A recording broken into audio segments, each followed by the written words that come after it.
Cell organelles చూద్దాం. అంటే cell organelles అంటే సెల్ లోపల ఉండే ఆర్గనెల్స్. First mitochondria. మైటోకాండ్రియా అంటారు. ఇది మైటోకాండ్రియా వల్ల ఉపయోగం ఏంటంటే సెల్కి ఎనర్జీ ఇస్తుంది. ఇదే షేప్లో ఉంటుంది, అంటే ఇలా ఉంటుంది, ఈ షేప్లో ఉంటుంది. దీని లోపల ఇక్కడ జస్ట్ ఇలా ఉంటాయి, మైటోకాండ్రియా అంటారు దీన్ని. ఇదేం చేస్తుంది? దీన్ని ఏమంటామంటే power house of the cell. Power house of cell అంటాం. Power house of the cell అంటే సెల్కి ఎనర్జీ ఇచ్చేది ఇదే. ఎందుకు అంటే దీని లోపల ఏటీపీ అనేది తయారవుతూ ఉంటుంది. దాన్ని మనం ఎనర్జీ కరెన్సీ ఆఫ్ సెల్ అంటాం. ఏటీపీ ఎడినోసిన్ ట్రైఫాస్ఫేట్ పేరు. ఎడినోసిన్ ట్రైఫాస్ఫేట్ ఇది కెమిస్ట్రీ పేరు, అక్కడ చెప్పుకుందాం. సో మైటోకాండ్రియా ఏంటంటే దీని లోపల దీనికి ఓన్ డిఎన్ఏ ఉంటుంది, గుర్తుపెట్టుకోవాలి. ఓన్ డిఎన్ఏ ఉంటుంది. దీన్ని power house of the cell అంటాం. ఎందుకు power house of the cell అంటామంటే దీనికి ఎనర్జీ ప్రొడ్యూస్ అయ్యిద్ది. ఎనర్జీ దేని వల్ల ప్రొడ్యూస్ అయ్యిద్ది అంటే ఏటీపీ అంటే ఫుల్ ఫామ్ ఏంటి? Adenosine triphosphate. కాబట్టి దీన్నే energy currency of the cell అని కూడా అంటాము. దీన్ని చెప్పినట్టే దీనికి ఓన్ డిఎన్ఏ ఉంటుంది, అంటే న్యూక్లియస్ మీద ఆధారపడదు, దీనికి ఓన్ డిఎన్ఏ ఉంటుంది. ఇది మైటోకాండ్రియా గురించి. ఇప్పుడు నెక్స్ట్ ఆర్గనెల్లే చూద్దాం. Next organelle ribosomes. Do not have membrane. దీనికి మెంబ్రెయిన్ అనేది ఉండదు. మెంబ్రెయిన్ అంటే ఏమని చెప్పాను? ఇలా కవరింగ్ లాగా, అంటే ఒక బార్డర్ లాగా. ఒక బార్డర్ అనేది దీనికి ఉండదు. ఇది ఎందుకయ్యా బాగా ఉపయోగపడుతుంది అంటే ప్రోటీన్ సింథసిస్ చాలా important. Which organisms useful for protosynthesis in a cell in a body అంటారు రైబోజోమ్స్. ఇది రైబోజోమ్స్ గురించి. దీన్ని ఎవరు కనిపెట్టారా అంటే పలాడే దీన్ని కనిపెట్టాడు. ఇది రైబోజోమ్స్ గురించి. దాని తర్వాత ఎండోప్లాస్మిక్ రెటిక్యులం అని కొన్ని ఉంటాయి. అది ఏంటో చూద్దాం. ఈ ఎండోప్లాస్మిక్ రెటిక్యులంలో 2 టైప్స్ ఉంటాయి. ఒకటి స్మూత్ ఎండోప్లాస్మిక్ రెటిక్యులం, ఇంకోటి రఫ్ ఎండోప్లాస్మిక్ రెటిక్యులం. అసలు ఎండోప్లాస్మిక్ రెటిక్యులం అంటే ఏంటంటే అవి సాక్ లైక్ స్ట్రక్చర్స్, అంటే బ్యాగ్స్లా ఉంటాయి ఇలా. ఇది ఎక్కడయ్యా ఉంటాయి అంటే ఒక సైడ్ ఏమో న్యూక్లియస్కి అటాచ్ అయి ఉంటుంది, ఇంకో సైడ్ ఏమో ప్లాస్మా మెంబ్రెయిన్ ఆర్ సెల్ మెంబ్రెయిన్కి అటాచ్ అయి ఉంటుంది. దీని పని ఏంటంటే అంటే transport between nucleus and cell. Nucleus membrane ఈ మధ్యలో ఉన్న ఇక్కడి నుంచి ఇక్కడికి వెళ్ళాలంటే దీని ద్వారా వెళ్తూ ఉంటాయి. దీనివల్ల ఉపయోగం ఏంటంటే డీటాక్సిఫై పాయిజన్, అంటే పాయిజన్ తీసుకున్నప్పుడు ఒక సెల్ లోపలికి ఏదైనా పాయిజన్ వచ్చిందనుకో దాన్ని తగ్గిస్తుంది, దాని యొక్క లెవెల్ తగ్గిస్తుంది. డ్రగ్స్ తీసుకున్న దాని లెవెల్ తగ్గిస్తుంది. ఇప్పుడు చూద్దాం. 2 టైప్స్ ఉంటాయని చెప్పాగా. Rough endoplasmic reticulum, smooth endoplasmic reticulum. ఈ రఫ్ ఎండోప్లాస్మిక్ రెటిక్యులం ఏం చేస్తుంది అంటే ప్రోటీన్ సింథసిస్. అదేంటి ఇందాక రైబోజోమ్స్ అని చెప్పాగా, అంటే ఆ రైబోజోమ్స్ రఫ్ ఎండోప్లాస్మిక్ రెటిక్యులం మీద ఉంటాయి కాబట్టి రైబోజోమ్స్ ప్రోటీన్ సింథసిస్ చేస్తాయి. అది రఫ్ ఎండోప్లాస్మిక్ రెటిక్యులం గురించి. ఇప్పుడు స్మూత్ ఎండోప్లాస్మిక్ రెటిక్యులం ఏం చేస్తుంది? మనం దీన్ని ఫ్యాట్స్ ఉంటాయి కదా, ఫ్యాట్స్, లిపిడ్స్ ఇవన్నీ డైజెషన్లో వస్తాయి, నేను చెప్తా. ఫ్యాట్స్ని సెన్సైజ్ చేస్తాయి, అంటే బ్రేక్ డౌన్ చేస్తాయి. ఇది ఈ ఎండోప్లాస్మిక్ రెటిక్యులం గురించి. నెక్స్ట్ గాల్జీ బాడీ అపారటస్ అంటే సింపుల్గా గాల్జీ బాడీస్ అంటాం. అవి చూద్దాం.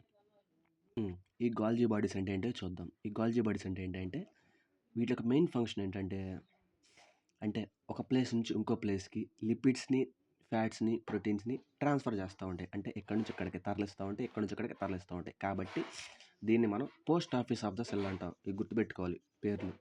Energy currency of the cell ఏంటి? ATP. Power house of the cell ఏంటి? Mitochondria. Kitchen house of the cell ఏంటి? Kitchen house of the cell అంటే రైబోజోమ్స్ కింద వస్తుంది. ప్రోటీన్ సింథసిస్ ఏంటి?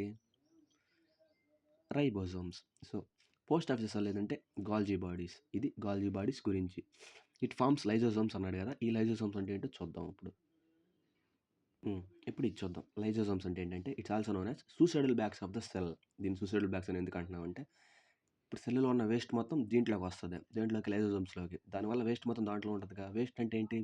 విషంలా మారిపోద్ది. ఒకవేళ అది పేలిపోయినాయి అనుకో సెల్ మొత్తం చచ్చిపోద్ది. అది లైజోజోమ్స్ అంటే. దాన్ని అందుకని మనం suicidal bags of the cell అంటాం, స్కావెంజర్స్ ఆఫ్ ద సెల్ అంటాం.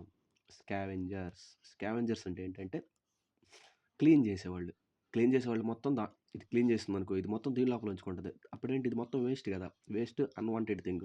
అది బయటకు వచ్చింది అనుకో విషయంలా మారిపోయింది, దానివల్ల సెల్ చచ్చిపోయింది. కాబట్టి దాన్ని suicidal bags of the cell, scavengers of the cell. Scavengers అంటే పనులు చేసేవాళ్ళు, క్లీన్ చేసేవాళ్ళు అని అర్థం. అది లైజోజోమ్స్ గురించి. ఇప్పుడు వ్యాక్యూల్స్ అని ఉన్నాయి. ఆ వ్యాక్యూల్స్ అనేవి డిస్కస్ చేద్దాం. సపోజ్ ఇది ప్లాంట్ సెల్ అనుకున్నాం అనుకో, ఇది యానిమల్ సెల్ అనుకున్నాం అనుకో. ప్లాంట్ సెల్‌లో వాక్యూల్స్ చాలా తక్కువ ఉంటాయి. అంటే స్పేస్‌ని 30% మాత్రమే ఆక్యుపై చేస్తాయి అనుకున్నాం అనుకో. అదే ఇది యానిమల్ సెల్ కాబట్టి ఇది ప్లాంట్ సెల్ ఎంతైతే 90% ఆక్యుపై చేసేస్తాయి ప్లాంట్ సెల్‌లో. ఎందుకు అంటే దీని లోపల ఏం స్టోర్ అవుతాయి అంటే ఎనర్జీ స్టోర్ అవుద్ది. ఎనర్జీ అంటే ఏంది? ఏ ఫామ్‌లో? లిపిడ్స్, గ్లూకోజు, ఫ్యాట్స్ అలా స్టోర్ అవుతా ఉంటాయి. కొన్ని కొన్ని చోట్ల ఇది చాలా పెద్దగా ఉంటాయి. దీని లోపల ఏముంటదంటే జస్ట్ ఒక ద్రవం లాంటిది ఉంటది. దాని లోపలే ఈ లిపిడ్స్, గ్లూకోజ్, ఫ్యాట్స్ ఇవన్నీ స్టోర్ అవుతా ఉంటాయి. దీంట్లో 50-90% ఆక్యుపై చేసేస్తది ప్లాంట్ సెల్. దీంట్లో అయితే 30% మాత్రమే ఆక్యుపై చేసేస్తది. ఓకేనా? ఇంకేమున్నాయి దీంట్లో? దీంట్లో చాలా చిన్నగా ఉంటది. దీంట్లో చాలా పెద్దగా ఉంటది. ఆ సెల్ శాప్ అని ఒకటి చెప్పా కదా! ఆ ద్రవాన్ని సెల్ శాప్ అంటారు. ఆ వాక్యూమ్‌లో ఉండేదాన్ని మనం సెల్ శాప్ అంటాం. దానిలో ఏముంటాయి? ఎనర్జీ ఉంటది. ఆ ఎనర్జీ ఇంకా డీప్‌గా డిస్కస్ చేద్దాం. దేంట్లో అంటే డైజెస్టివ్ పార్ట్‌లో. ఇది వాక్యూల్స్ గురించి. ఇప్పుడు పెరాక్సిమోస్ అని ఉంటాయి. అవి డిస్కస్ చేద్దాం. ఇప్పుడు చూద్దాం. పెరాక్సిమోస్ అంటే ఏంటంటే long chain of fatty acids. అంటే మనం తినే ఫుడ్‌లో ఫ్యాట్స్ ఇలా ఉంటాయి ఫ్యాట్స్ మొత్తం. ఎందుకంటే మనం గట్టి పదార్థం తీసుకుంటాం కదా! దాన్ని మనం ముక్కలు చేసుకొని మనం నములుతాం. అప్పుడే అవి ముక్కలవుతా ఉంటాయి. ఇంకా లోపలికెళ్ళినంత కూడా ఫర్దర్‌గా ముక్కలవ్వాలంటే ఈ పెరాక్సిమోస్ మనకు బాగా ఉపయోగపడతాయి. ఇది చేసే మెయిన్ థింగ్ ఏంటంటే మన బాడీలో తయారయ్యే హైడ్రోజన్ పెరాక్సైడ్ అని ఒక లిక్విడ్ ఉంటది. హైడ్రోజన్ పెరాక్సైడ్‌ని వాటర్‌గా మారుస్తాయి. వాటర్‌గా వస్తే ఆక్సిజన్ వచ్చినట్టే. అది కెమిస్ట్రీలో చెప్తారు ఎలాగో. వాటర్ వస్తే ఆక్సిజన్ వచ్చినట్టే. హైడ్రోజన్ పెరాక్సైడ్‌ని వాటర్‌గా మారుస్తాయి. ఇది పెరాక్సిమోస్ గురించి. ఇప్పుడు ప్లాస్టిడ్స్ గురించి చూద్దాం. ప్లాస్టిడ్స్ అనేవి ఓన్లీ ప్లాంట్స్‌లో మాత్రమే ఉంటాయి. అది మనం గుర్తుపెట్టుకోవాల్సింది. ప్లాస్టిడ్స్ అనేవి ఓన్లీ ప్లాంట్స్‌లో మాత్రమే ఉంటాయి. అంటే ప్లాంట్ సెల్‌లో మాత్రమే ఉంటాయి. యానిమల్ సెల్‌లో ఉండవు. ఇప్పుడు చూద్దాం. ప్లాస్టిడ్స్ అనేవి ఓన్లీ ప్లాంట్స్‌లో మాత్రమే ఉంటాయి. ఎందుకు? దీనికి ఒక స్పెషాలిటీ కూడా ఉంది. ఏమంటే దీనికి ఓన్ డీఎన్ఏ ఉంది అండ్ రైబోజోమ్స్ ఉన్నాయి. అలాగే ఇంకా సెల్‌లో ఓన్ డీఎన్ఏ దేనికుండే? మైటోకాండ్రియాకి ఉంటది. న్యూక్లియస్‌కి ఉంటది. ఇప్పుడు ఇది కూడా యాడ్ అయింది ప్లాస్టిడ్స్. ఓకేనా? ఈ ప్లాస్టిడ్స్‌కి, మైటోకాండ్రియాకి, న్యూక్లియస్‌కి ఉన్న కామన్ థింగ్ ఏంటంటే ఓన్ డీఎన్ఏ. వాటిల డీఎన్ఏ వాటిలకే ఉంటది. ఇది ప్లాస్టిడ్స్ గురించి. ఇప్పుడు క్లోరోప్లాస్ట్ కూడా ఓన్లీ ప్లాంట్ సెల్‌లోనే ఉంటది. అది ఎందుకో చూద్దాం. ఈ క్లోరోప్లాస్ట్ అనేది ఏంటంటే ఓన్లీ ప్లాంట్స్‌లోనే ఉంటది. ఎందుకు? ప్లాంట్స్ అన్ని గ్రీన్ కలర్‌లో ఉంటాయి కదా! ఆకులు. దానికి కారణం ఇదే క్లోరోప్లాస్ట్. దాని లోపల క్లోరోఫిల్ అనే ఒక పిగ్మెంట్ ఉంటది. పిగ్మెంట్ అంటే ఏంటంటే ఇంక్ లాంటిది. అది గ్రీన్ కలర్‌లో ఉంటది. దానివల్ల ఈ చెట్లన్నీ గ్రీన్ కలర్‌లో ఉంటాయి. అంటే మనం ఏం చెప్పాలి? Why leaves of the tree is in green colour అంటే ప్రెజెంట్ ఆఫ్ క్లోరోఫిల్ అని చెప్పాలి. ఓకే. దీనివల్ల ఫోటోసింథసిస్ జరిగిద్ది. ఫోటోసింథసిస్ అంటే ఏంటంటే సూర్యుడు ఉంటాడు కదా! సూర్యుడు, ఆకు ఇలా ఉంటాయి అనుకో. సూర్యుడి కిరణాలు డైరెక్ట్‌గా వచ్చి ఆకు మీద పడతాయి. అప్పుడు ఆకులో ఫుడ్ తయారయ్యిద్ది. ఫుడ్ తయారయ్యి ఎనర్జీ లాగా వెళ్ళి చెట్టుకు ఇస్తా ఉంటది. దీని గురించి ఇంకా డీప్‌గా డిస్కస్ చేయొచ్చు. ప్లాంట్స్‌లో డిస్కస్ చేయొచ్చు అది. ఇది జస్ట్ సూర్యుడి నుంచి చెట్టుకి మధ్య జరిగే ఒక టైంలో ఒక రియాక్షన్ జరిగే టైంలో ఎనర్జీ ఫామ్ అవుద్ది. దాన్ని మనం ఫోటోసింథసిస్ అంటాం. ఫోటో అంటే లైట్, సింథసిస్ అంటే ప్రిపేరింగ్. లైట్ ద్వారా ఫుడ్ ప్రిపేర్ అవుతుంది కాబట్టి దాన్ని ఫోటోసింథసిస్ అంటాం. ఇక్కడ మనకి మెయిన్ ఇంపార్టెంట్ ఏంటంటే క్లోరోఫిల్‌లో ఫోటోసింథసిస్ జరిగిద్ది. దీనికి కావాల్సిన ఒక ఎలిమెంట్ ఏంటంటే మెగ్నీషియం. మెగ్నీషియం బాగా ఉపయోగపడుద్ది. మెగ్నీషియం అనేది ఒక మెటల్. దీని లోపల ఉంటది. ఓకే. మెటల్ అంటే చిన్న చిన్న పార్టికల్స్‌లో దీని లోపల ఉంటది. మన బాడీ లోపల కూడా మెటల్స్ ఉంటాయి. సో, ఈ మెగ్నీషియం అనేది ఈ ఫోటోసింథసిస్‌కి ఉపయోగపడుద్ది. క్లోరోఫిల్ అనేది గ్రీన్ కలర్‌లో ఉంటది. కాబట్టి ఫోటోసింథసిస్ ఎక్కువ జరిగిద్ది. క్లోరోప్లాస్ట్‌లో క్లోరోఫిల్ ఉంటది. ఒకవేళ అది యెల్లో కలర్‌లో ఉందనుకో, దాన్ని మనం జాంతోఫైల్స్ అనే ఒక పిగ్మెంట్ ఉందని మనం చెప్తాం. జాంతోఫైల్. అదే ఒకవేళ ఆరెంజ్ కలర్ ఉందనుకో, అంటే మన క్యారెట్ ఉంది. క్యారెట్ ఆరెంజ్ కలర్‌లో ఉండడానికి కారణం ఏంటి? కెరాటిన్. కెరాటిన్ అనే పదార్థం. మ్యాంగో యెల్లో కలర్‌లో మారిద్ది కదా! రైపెనింగ్ అయ్యిద్ది కదా! పండిద్ది. దానికి కారణం జాంతోఫైల్స్. ఇలా మనం గుర్తుపెట్టుకుంటాం. ఇది ఇంపార్టెంట్. క్యారెట్ ఆరెంజ్ కలర్‌లో ఉండడానికి కారణం ఏంటంటే కెరోటిన్. స్పెల్లింగ్ తప్పు రాసా. కెరోటిన్స్. క్లోరోఫిల్. గ్రీన్ కలర్‌లో ఉండడానికి చెట్టు ఆకులు గ్రీన్ కలర్ ఉండడానికి కారణం ఏంటంటే క్లోరోఫిల్. అది క్లోరోప్లాస్ట్‌లో ఉంటది. సో, ఇది క్లోరోప్లాస్ట్ గురించి. ఇప్పుడు చూడు క్రోమోప్లాస్ట్స్ అనేవి కూడా చెట్లలో ఉంటాయి. ఎందుకు? వాటి కలర్ ఇవ్వాలి కదా! క్రోమో అంటేనే కలర్ కదా! ఇంగ్లీష్‌లో క్రోమో అంటే colour. So, tomato red colour ఉండడానికి కారణం ఏంటంటే లైకోపీన్. ఇవి చాలా ఇంపార్టెంట్. ఈ 3 బుల్లెట్ క్వెషన్స్ వస్తాయి. గ్రూప్ డీలో గానీ, రైల్వేస్‌లో గానీ. టొమాటో రెడ్ కలర్‌లో ఉండడానికి కారణం ఏంటంటే లైకోపిన్ అనే పిగ్మెంట్. అదే క్లోరోప్లాస్ట్ లీవ్స్ గ్రీన్ కలర్ ఉండడానికి కారణం ఏంటి? క్లోరోఫిల్ అనే పిగ్మెంట్. క్యారెట్ ఏ కలర్‌లో ఉంటది? ఆరెంజ్. ఆరెంజ్ కలర్ రావడానికి ఉపయోగపడే పిగ్మెంట్ ఏంటి? క్యారోటిన్. రెడ్ చిల్లీలో ఆ పిగ్మెంట్ ఏంటంటే క్యాస్పాంథిన్. ఈ 3 చాలా ఇంపార్టెంట్, బాగా నేర్చుకోవాలి. సో, ఇది ఈ క్లోరోప్లాస్ట్, క్రోమోప్లాస్ట్ గురించి. లీకోప్లాస్ట్స్ అని ఉంటాయి, అవి అంత ఉపయోగం ఉండదు. అసలు అడగను కూడా అడగలేదు. సో, చెప్తా. అవి కలర్‌లెస్ ప్లాస్టిడ్స్. ఇందాక ప్లాస్టిడ్స్ అని చెప్పా కదా! ఏంటి? ప్లాస్టిడ్స్ అంటే ఏమని చెప్పాను? ఓన్లీ ప్లాంట్స్‌లో మాత్రమే ఉంటాయి. అవి గ్రీన్ కలర్‌లో ఉంటాయని చెప్పాను కదా! కాకపోతే వాటిని ఇక్కడ కలర్‌లెస్ ఉండదు. ఏంటిది?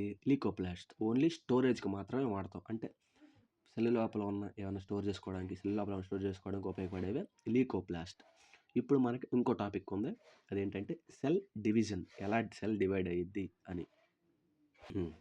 సెల్ ఎలా డివైడ్ అయ్యిద్దంటే 2 అంతకంటే ఎక్కువగా డివైడ్ అయ్యిద్ది. అసలు ఎందుకయ్యా ఈ సెల్ డివిజన్ అంటే గ్రోత్ ఆఫ్ ఆర్గానిజం, అంటే ఆర్గానిజం పెరగడానికి లేదా దాని ప్రొడక్షన్ పెంచుకోవడానికి. ఓకేనా? దాని ప్రొడక్షన్ పెంచుకోవడానికి బాగా ఉపయోగపడిద్ది. లేదా ఏమైనా డ్యామేజ్డ్ సెల్స్ ఉన్నాయినా, పాడైపోయిన సెల్స్ ఉన్నా, డెడ్ సెల్స్ ఉన్నా అది రీప్లేస్ చేయడానికి ఉపయోగపడిద్ది ఈ సెల్ డివిజన్. సో, సెల్ డివిజన్‌లో 2 రకాలు ఉన్నాయి. అవి ఇంపార్టెంట్. జస్ట్ నేర్చుకుంటే సరిపోద్ది. మైటోసిస్, మియోసిస్ అని చూద్దాం. ఇప్పుడు చూద్దాం. ఈ మైటోసిస్, మియోసిస్ అంటే ఏంటో చూద్దాం. మైటోసిస్ అంటే ఏం లేదు, మన బాడీలో జరిగే సెల్స్ మీద ఇవి బాగా ప్రభావితం చూపుతాయి. అంటే ఏ సెల్స్ మీద? చిన్న సెల్స్ ఉంటాయిగా, మజిల్స్ కానీ, టిష్యూస్ కానీ, చిన్న సెల్స్ మీద ఇవి ప్రభావితం చూపుతాయి. కానీ ఈ మియోసిస్ అనేది దేని మీద ప్రభావం చూపిద్ది అంటే రిప్రొడక్టివ్ సెల్స్ మీద. అంటే మనిషి యొక్క రిప్రొడక్టివ్ సెల్స్ ఏంటి? స్పర్మ్ ఒకటి, ఓవం ఒకటి కదా. Sperm male reproductive cell, ovum female reproductive cell. So, ఇవి వాటి మీద బాగా ప్రభావం చూపుతాయి. ఇక్కడ ఏమైందంటే ఒక సెల్ 2 డాటర్ సెల్స్‌గా డివైడ్ అయిపోద్ది. ఇక్కడ ఏమైద్దంటే ఒక సెల్ 4 డాటర్ సెల్స్‌గా డివైడ్ అయిపోద్ది. ఓకేనా? ఇది మెయిన్ థింగ్. మైటోసిస్‌లో ఒక సెల్ 2 డాటర్ సెల్స్‌గా డివైడ్ అయ్యిద్ది. డాటర్ సెల్స్ అంటే ఏం లేదు, దీని నుంచి వచ్చే డాటర్ సెల్స్. సన్స్ సెల్స్ అనలేదు వాడు, మరి ఎందుకో ఫెమినిస్ట్ వాడు. ఇప్పుడు ఇక్కడ ఏంటంటే ఒక సెల్ 4 సెల్స్‌గా డివైడ్ అయ్యిద్ది మయోసిస్‌లో. దీనివల్ల ఏంటి? క్రోమోజోమ్స్ లెక్క మారదు ఇక్కడ. క్రోమోజోమ్స్ అని చెప్పే కదా, డిఎన్ఏ క్యారియర్స్ని మనం క్రోమోజోమ్స్ అంటాం. క్రోమోజోమ్స్ లెక్క 23 ఉంటుంది. కానీ ఇక్కడ 4 వచ్చినాయి కదా, హాఫ్ అయ్యిద్ది. అంటే 12.5 అట్ట అవుతూ ఉంటుంది. ఈ 2 కలుపుకుంటే 23 కదా, అలా 11.5 అలా. ఈ 2 కలిపి 23 కదా, అలా హాఫ్గా క్రోమోజోమ్స్ లెవెల్ తగ్గిపోద్ది దీంట్లో. ఓకేనా? దీంట్లో ఎలా ఉంటుందంటే పోలికలు అంటే ఏంటి? Identical. Cells are identical to each other. అంటే సెల్ ఎలా ఉంటుందో సేమ్ అంతే డిటో దిగిపోద్ది డాటర్ సెల్ కూడా. ఇక్కడ నీకు వేరియేషన్స్ వస్తాయి, రిప్రొడక్టివ్లో వేరియేషన్స్ వస్తాయి. అంటే ఇప్పుడు మన సపోజ్ ఇద్దరు ఉన్నారు, వాళ్ళు ఏమంటాం, మ్యారేజ్ చేసుకున్నారు అనుకో, వాళ్ళు చిల్డ్రన్ ఎలా ఉంటారు? డిట్టో వాళ్ళ దిగిపోరు కదా, అది నేను అంటుంది. ఇక్కడ అనుకో యాస్టిస్ డిటో దిగిపోతారు, మైటోసిస్. కాబట్టి ఇది బాడీ లోపల సెల్స్. అంటే మన బాడీలో సెల్స్ ఎలా ఉంటాయి, అన్నీ సేమ్గా ఉంటాయి కదా, కాబట్టి దాన్ని మైటోసిస్తో పోల్చాలి. మయోసిస్ అంటే రిప్రొడక్టివ్ సెల్స్. చిల్డ్రన్ ఎవరు సేమ్ ఉండరు, ట్విన్స్ అయినా జస్ట్ సేమ్ ఉండరు, చిన్న లోపం ఉంటుంది, దాన్నే మయోసిస్ అంటాం. రిప్రొడక్టివ్ సెల్స్ మీద జరిగింది కాబట్టి మయోసిస్. ఇక్కడ 2 ఉంటాయి, ఇక్కడ 4 ఉంటాయి. ఇంకా నెక్స్ట్ చూద్దాం. అసలు జెనెటిక్ వేరియేషన్స్ అంటే ఏంటి? మనకి జీన్స్ ద్వారా వచ్చే వేరియేషన్స్. జీన్స్ అంటే ఏంటి?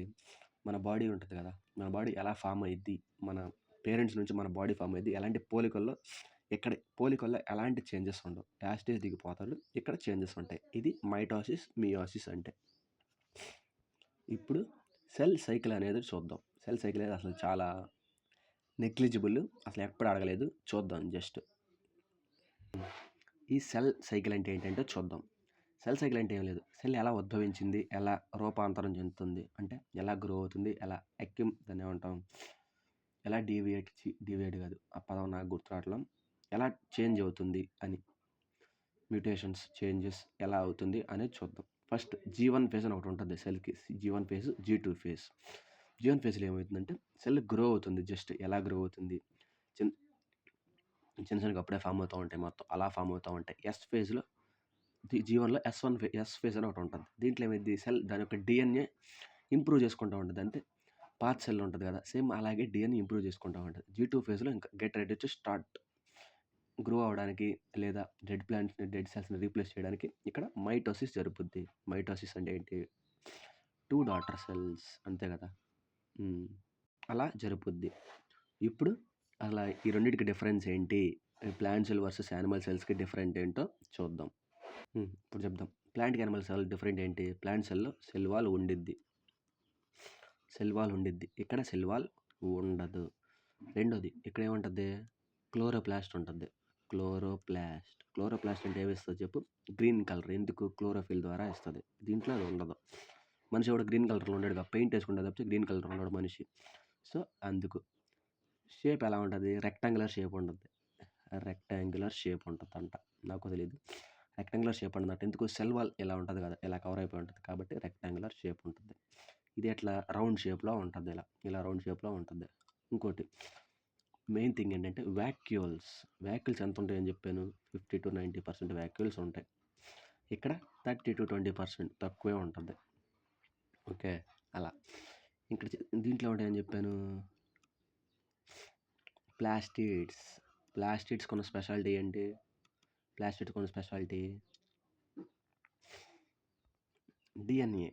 డిఎన్ఏ ఉంటుంది. దాని డిఎన్ఏ అదే తయారు చేసుకుంటూ ఉంటుంది. ఇక్కడ ప్లాస్టిడ్స్ ఉండవు. ప్లాస్టిడ్స్ ఎక్కడ ఉంటాయి? ఇక్కడ ఉండవు. మిగతా అన్నీ ఉంటాయి ఇంకా. అంటే లైసోజోమ్స్ ఉంటాయి రెండిట్లో, మైటోకాండ్రియా రెండిట్లో ఉంటుంది, రైబోసోమ్స్ రెండిట్లో ఉంటాయి. కానీ కొన్ని మాత్రమే ఉండవు. సెల్ వాల్ ఉండదు, క్లోరోప్లాస్ట్ ఉండదు, ఈ ప్లాస్టిడ్స్ ఉండవు. ఇవి మెయిన్ థింగ్స్. ఇప్పుడు చూద్దాం. అంటే ఒక టాపిక్ ఉంది, DNA రెప్లికేషన్ ఇన్ యానిమల్స్. అది అసలు అక్కర్లేదు. అంటే అసలు ఇంతవరకు ఏ క్వశ్చన్స్ వాటి మీద అడగలేదు కాబట్టి నేను తీసేస్తున్నాను. సో ఈ ఎండోసైటిస్ అండ్ ఎక్సోసైటిస్ అంటే ఏంటో చూద్దాం. అసలు ఎండోసైటిస్ అంటే ఎక్సోసైటిస్ అంటే ఏంటంటే ఒక సెల్ ఉంటుంది. అంటే అలా ఏంటిది? ఒక జీవి ఉంటుంది. లెట్స్ సే అమీబా అంటే ఏకకణ జీవి. అవి జస్ట్ ఒక సెల్ మాత్రమే ఉంటుంది, ఇర్రెగ్యులర్ షేప్లో ఇలా ఉంటుంది. ఈ డైరెక్ట్ క్వశ్చన్. ఏకకణ జీవి, సింగిల్ సెల్ ఆర్గానిజం ఎగ్జాంపుల్స్ చెప్పాలంటే amoeba single cell organism, amoeba అంటారు దీన్ని. సో ఇది దాని ఫుడ్ ఎలా తీసుకుంటుంది అంటే ఈ ప్రాసెస్ ద్వారా, ఎండోసైటిస్ అంటే ఏం లేదు. ఇప్పుడు నేను పిక్టోరికల్ రిప్రజెంట్ చేస్తాను. అంటే ఫుడ్ ఇలా ఉంది కదా, దాని చుట్టూ ఈ ఫుడ్ ఇక్కడ ఉందనుకో, ఇది మెల్లిగా వెళ్తా ఉండి దాని చుట్టూ ఒక ఫామ్ చేసేస్తుంది. ఇలా ఫామ్ చేసి దీన్ని లోపలికి వచ్చేలా చేసుకుంటుంది. అంటే అప్పుడు ఎలా అయిపోయింది? అది ఇది ఇట్లా ఫుడ్ పార్టికల్లా అయిపోయింది. దీన్ని మొత్తం ఇంకా తినేసి ఇప్పుడు మనిషి ఫుడ్ తిన్న తర్వాత ఫీకస్ రిలీజ్ చేసేస్తాడు. యూరినేషన్ ఫీకస్ రిలీజ్ చేస్తాడు కదా. సో అలా ఇది కూడా రిలీజ్ చేయాలి. దాన్ని మనం ఎక్సోసైటిస్ అంటాం. ఎండోసైటిస్ అంటే మనం వాడుక భాషలో చెప్పాలంటే తినడం, ఎక్సోసైటిస్ అంటే ఎక్స్క్రీషన్. ఓకే, సో సేమ్ ఇంతే. ఆ ఫుడ్ తింటుంది, అలా దీన్ని ఎక్స్క్రీట్ చేసేస్తూ ఉంటుంది. దేన్ని ఎక్స్క్రీట్ చేస్తుందయ్యా అంటే అన్డైజెస్టెడ్ ఫుడ్ ఏముంటుంది ఇక్కడ? ఎంజైమ్స్ ఉంటుందంట. హార్మోన్స్ కూడా బయట వదిలేస్తుందంట, మరి ఎందుకో తెలియదు. ఇది ఎండోసైటిస్ అంటే జస్ట్ ఫుడ్ని లోపలికి తీసుకోవడం. ఎండో అంటే లోపలికి అని చెప్పే కదా. ఎన్గల్ఫ్ అంటే దాని చుట్టూ ఇలా వాసిపోయినట్టు చేస్తుంది. అంటే ఆ ఫుడ్ చుట్టూ వాసిపోయినట్టు వచ్చి దాని లోపలికి తీసేసుకుంటుంది. ఇంకా అంటే ఇలా కవర్ చేసేసి. ఇప్పుడు చూద్దాం ఆ ఎండోసైటిస్ అంటే ఏంటంటే, ఎండోసైటిస్ అంటే ఇది అమీబా ఉంది కదా, అమీబా దాని ఫుడ్ దగ్గరికి వెళ్తుంది మెల్లిగా. అలా ఫుడ్ దగ్గరికి వెళ్ళి దాని చుట్టూ ఒక వలం ఏర్పాటు చేస్తుంది. అంటే ఒక గుబ్బలాగా ఇలా షేప్ ఏర్పాటు చేస్తుంది. ఇలా షేప్ దగ్గరికి వెళ్ళి ఇలా మూసేస్తుంది. ఇలా మూసేసినప్పుడు ఏమైంది? అది లోపల ట్రాప్ అయిపోయింది కదా. ఇది ఇలా లోపల ట్రాప్ అయిపోయింది. ఇట్లా ట్రాప్ అయిపోయినప్పుడు ఏమైంది? ఇంకా దాన్ని ఫుడ్లా తీసేసుకొని బయటికి వదిలేస్తుంది. ఏం వదిలేస్తుంది? ఇంకా అన్డైజెస్టెడ్ ఫుడ్ బయటకు వదిలేస్తుంది. ఇలా లోపల తీసుకోవడాన్ని ఎండోసైటిస్ అంటాం, ఇలా వదిలేయడాన్ని ఎక్సోసైటిస్ అంటాం. ఇది సెల్ గురించి. రేపు కొత్త టాపిక్ చెప్పుకుందాం. బాయ్.